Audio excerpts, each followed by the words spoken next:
Hello दोस्तों। हमारे कुछ दोस्त दिल्ली पुलिस की तैयारी कर रहे थे और हम भी दिल्ली पुलिस की तैयारी ही कर रहे हैं। तो उनका कहना है कि जीएस के ऊपर कुछ वीडियो लाएं जिसमें हमको पता चले कि स्कोर कैसे बढ़ाना है। तो हम दोनों भाई जीएस के ऊपर स्ट्रेटेजी वीडियो लेकर आए हैं। को हम दोनों पहले तो हम अपने बारे में बता दें। हम दोनों दिल्ली पुलिस की तैयारी कर रहे हैं और जिसमें कि हम हर संडे RAA का मॉक लगाते हैं। इस बार का मॉक का एनालिसिस डाला था हमने, जब कई भाई पूछ रहे थे कि आप जीके कैसे करते हो, जीके के लिए कुछ बताओ। तो उसके लिए हम ये वीडियो लाए हैं जिसमें हम अपना जीके का ब्रेकडाउन बताएंगे, कैसे आपको जीके करनी है। तो जीएस में स्कोर इम्प्रूव करने के लिए सबसे पहले आपको ये पता होना चाहिए कि जीएस में किस सब्जेक्ट का कितना वेटेज है। अगर जैसे कि आप देखें साइंस का वेटेज इतना नहीं है, अगर आप साइंस में ज़्यादा टाइम लगाएंगे तो वो तो वेस्ट जाएगा। तो मैं आपको पहले वेटेज बता देता हूँ। मैं ये सब लिख के लाया हूँ पहले, क्योंकि बहुत ज़्यादा बड़ी हो जाती है फिर। तो स्टैटिक का सबसे ज़्यादा वेटेज रहता है दिल्ली पुलिस में। 50 में से 14-15 क्वेश्चन स्टैटिक से आते हैं, और हिस्ट्री से 5-6 क्वेश्चन आते हैं, पॉलिटी से भी 6-7 आते हैं, ज्योग्राफी से 5-6, साइंस से मैक्स टू मैक्स 5 या 6 क्वेश्चन आते हैं, और करंट अफेयर से लगभग 10 क्वेश्चन। तो आपको सबसे ज़्यादा फोकस करना है स्टैटिक जीके पर। आप स्टैटिक जितना अपना अच्छा कर लेंगे तो 14-15 में से लगभग आपको 12-13 तो स्कोर करना ही होगा, और वो हो भी जाएगा अगर आपने स्टैटिक पूरी पढ़ ली है तो अब मैं एक एक करके सारे सब्जेक्ट की स्ट्रेटजी बता देता हूँ। जो कि सबसे पहले करंट अफेयर्स के बारे में बात करते हैं। तो करंट अफेयर के लिए बताता हूँ। करंट अफेयर के लिए आपको 2025 की करंट तो करनी है पूरी। लगभग दिसंबर में जाके पेपर होगा, तो आपको लगभग 11 महीने की वीडियो देखनी ही देखनी है। और उनको आप कर कैसे सकते हो, आप आदर्श सर हैं RAA वाले, वो कराते हैं करंट अफेयर, वहाँ से कर सकते हो। या फिर परमार सर, जो आपने देखे होंगे, परमार सर हैं जो, वो हर महीने की एक वीडियो लाते हैं। तो लगभग नवंबर तक की 11 वीडियो हो जाएंगी। आप अगर उनको भी देख के चले जाते हैं तो आपके लगभग 10 में से 7-8 क्वेश्चन ईजिली बन जाएंगे। करंट अफेयर का इतने से हो जाएगा। बट आपको करंट अफेयर करनी कैसे है, वीडियो देखें तो नोट्स जरूर बना लें, सेल्फ मेड। अपने हाथों से नोट्स बनाएंगे तो वो आपको ज़्यादा देर तक याद रहेंगे। तो करंट अफेयर का तो साइंस में लगभग 4-5 क्वेश्चन आते हैं, तो आपको इसमें ज़्यादा फोकस नहीं करना। लेकिन ऐसे भी नहीं है कि आप बिल्कुल छोड़कर चले जाएं, पढ़ के जरूर जानी है। क्योंकि 4-5 अगर इजी क्वेश्चन आ गए तो अगर आप पढ़ के नहीं गए हैं तो वो आपसे बनेंगे नहीं, दूसरा बंदा बना देगा, तो उसका स्कोर ज़्यादा हो जाएगा आपसे। तो साइंस के लिए मैं बता दूँ, फिजिक्स, केमिस्ट्री, बायोलॉजी 3 पोर्शन है इसमें। तो आपको साइंस ना बेसिक बेसिक पढ़ के जानी है। जैसे केमिस्ट्री में वाइटामिन वगैरह होते हैं, जो डिजीज वगैरह होती हैं वाइटामिन की डेफिशिएंसी से, और केमिकल्स के कॉमन नेम जो आते हैं कि वॉशिंग सोडा किसे कहते हैं, बेकिंग सोडा का फॉर्मूला क्या है, ये सब कर लें। पीरियोडिक टेबल कर लें आप केमिस्ट्री में। और फिजिक्स में आप स्पीड वगैरह जो आते हैं, स्पीड, एक्सेलरेशन वगैरह, बेसिक बेसिक। और जैसे कि स्केलर, वेक्टर क्वांटिटी वगैरह क्या होती है, इन सब को कर जाएंगे तो इनसे एक आध क्वेश्चन फंस जाएगा, तो आपका आराम से हो जाएगा। बायो में आप वो डिजीज कर सकते हैं कि किस बैक्टीरिया से या वायरस से कौन सी डिजीज होती है। और क्रॉप्स जो न्यूट्रिएंट्स वाला जो पोर्शन होता है उसे कर सकते हैं आप, फैट, विटामिन, मिनरल्स, ये सब। इकोनॉमिक्स में जैसा कि आपको पता है अभी हमारे पास लगभग 2 महीने से बचे हैं, तो इसमें आपको शुरू से तो इकोनॉमिक्स पढ़ नहीं सकते, तो इसके लिए मैं आपको कुछ इंपॉर्टेंट टॉपिक बता देता हूँ, उनको कर लो। अगर उनसे ही आपके 2-3 क्वेश्चन बन जाएंगे और इतने ही इनफ हैं। जैसे कि इन्फ्लेशन, जीडीपी, 5 ईयर प्लान है, जितने भी 5 ईयर प्लान्स पढ़ लो सारे। और जितने भी पहले स्कीम वगैरह आई हैं जो गवर्नमेंट लेके आई थी पहले, जो बैंकिंग वगैरह सिस्टम जितने भी हुए थे, बैंक खुले थे, वो सब पढ़ लें। उतने से हो जाएगा इकोनॉमिक्स में आपका। अनएम्प्लॉयमेंट रेट, ये सब सेक्टर हैं जो प्राइमरी, सेकेंडरी, टर्सरी, इन सब को पढ़ सकते हैं। अब मैं स्टैटिक की बताता हूँ। स्टैटिक जैसा कि आपको पता है 14-15 क्वेश्चन आते हैं, तो मोस्ट इंपोर्टेंट है। आपको स्टैटिक लगभग कंप्लीट ही करके जानी है 2 महीने में, जितना मैक्स टू मैक्स आपसे हो जाए उतना करना है। तो स्टैटिक के लिए मैं बताऊं तो नवीन सर की स्टैटिक की बुक है, आपको दिखाऊं वो कर दूं। ये नवीन सर की स्टैटिक की बुक आती है, दिख रही होगी आपको शायद, नवीन सर की स्टैटिक की बुक आती है, तो आप इससे कर सकते हैं, या फिर नवीन सर ने यूट्यूब पे भी फ्री करवा रखा है स्टैटिक का पूरा, तो उससे पढ़ सकते हैं आप। और आपको ना बार बार रिवाइज करना है, जितनी बार आपको रिवाइज करेंगे उतनी ही ज़्यादा टाइम तक आपके मेमोरी में रहेगा वो चीज़। और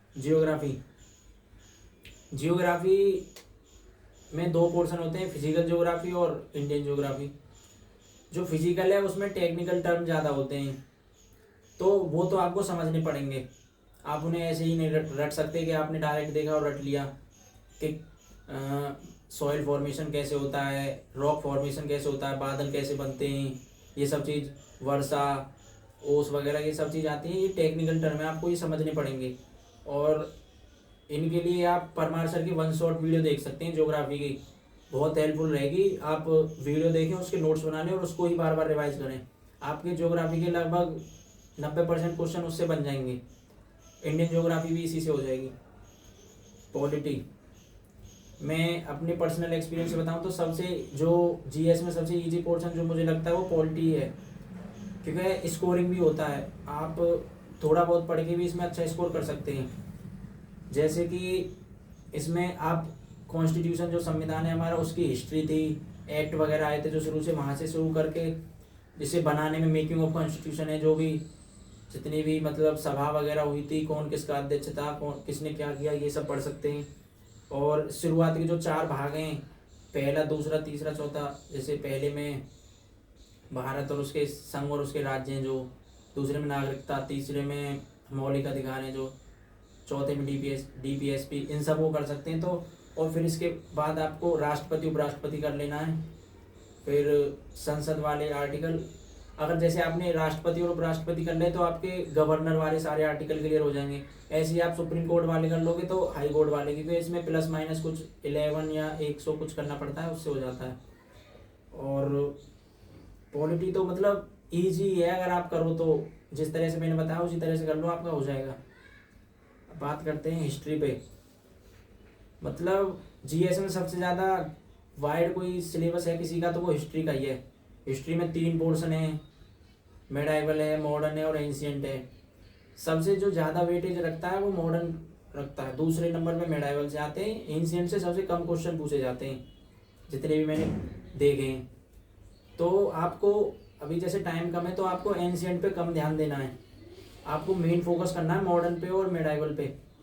मॉडर्न में आप गांधीयन एरा कर सकते हैं, और उनके बाद जो भी उन्होंने सत्याग्रह वगैरह चलाए उनको कर लेना, मोस्ट इम्पोर्टेंट मान के चलो उनको। और जितनी भी पार्टी वगैरह बनी, सभा वगैरह हुई, इन सब को कर लेना। मेडाइवल में बता दूं तो मेडाइवल में दिल्ली सल्तनत, ये तो मोस्ट इम्पोर्टेंट है। और दिल्ली सल्तनत के बाद मुगल्स थे, जो मुगल और मराठा, इन 3 टॉपिक को कर लो, आपके मेडाइवल से क्वेश्चन गलत नहीं होगा, इतना ही पूछेगी एसएससी दिल्ली पुलिस में। और एंशिएंट है, एंशिएंट में किसी की 1 शॉट वीडियो देख लेना एंशिएंट हिस्ट्री की, परमार सर ने कराई है, उससे कर लेना, इतने में आपकी हिस्ट्री हो जाएगी।